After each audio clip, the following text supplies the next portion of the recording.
think this is, a great alternative in terms of offloading some of that cost, but still having the amenities available in a new modern facility rather than an aging one that we struggle to maintain. Palm Coast City Councilman Ty Miller on a proposed Flagler County YMCA. The Volusia Flagler YMCA is prepared to build a $16 million, 44,000 square foot YMCA in Palm Coast's town center with a 50-meter Olympic-sized swimming pool. But there are a few caveats, including asking the Palm Coast government for $3 million and to take over management of the city's aquatic center, known as Frida Zamba Pool. Palm Coast City Councilman Dave Sullivan. From what I've seen, this is the first time I've seen the presentation, but I've heard about it, and if we can pull this off, it'd be great, but it always comes down to money. And I do agree that you do want to keep the government involved. In other words, I guess a total private company come in and build a similar thing, and we want to keep involved, make sure we have a facility for the people to use. The Y is also asking the Flagler County School Board for $3 million, which the board will probably see as costly, while the county will receive a similar request.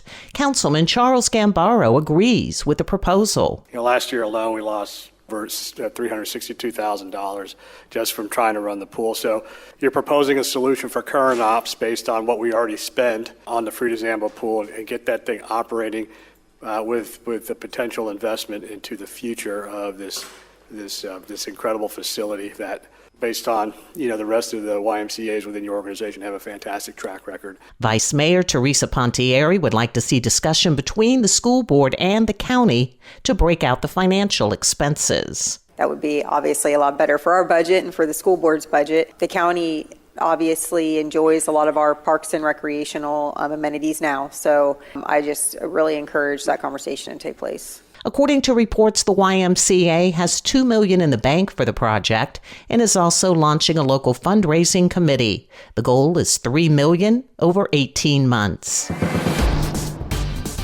Good morning, Flagler County. I'm Rich Carroll. You're listening to Flagler's Morning News on Thursday, April 24th. The latest unemployment report is a mixed bag, really, for Flagler County. Greg Blase, Chief Executive Officer for Nexus 360, provides a comprehensive look at the latest employment statistics for Flagler County. While the March 2025 unemployment rate for Flagler County measured a 0.05% decrease, Blase says it could be much better. Although we did see the unemployment rate decline to 4.1%, that's a 0.5% decrease from February's 4.6% unemployment rate. So that's the good news, is the unemployment rate went down. The not so good news is that year over year, we have 196 fewer people employed.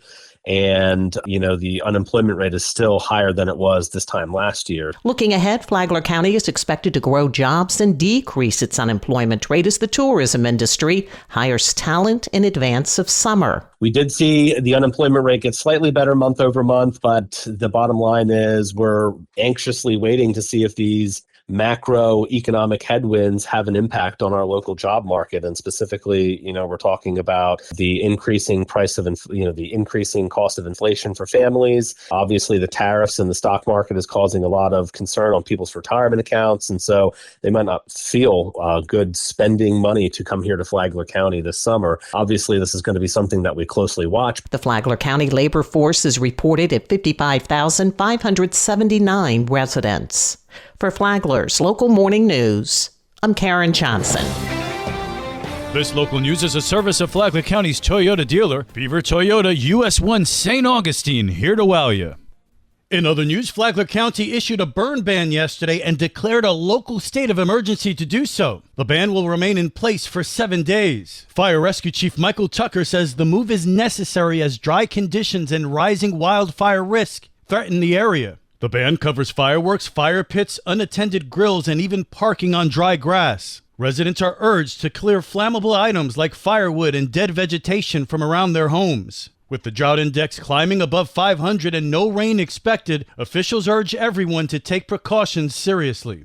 Meanwhile, the Connecting to Palm Coast Expo is back May 7th from 5:30 to 7:30 at the Palm Coast Community Center. The free event connects new and longtime residents with city departments, civic groups, and local services. The first 100 attendees get free goodie bags and everyone's welcome.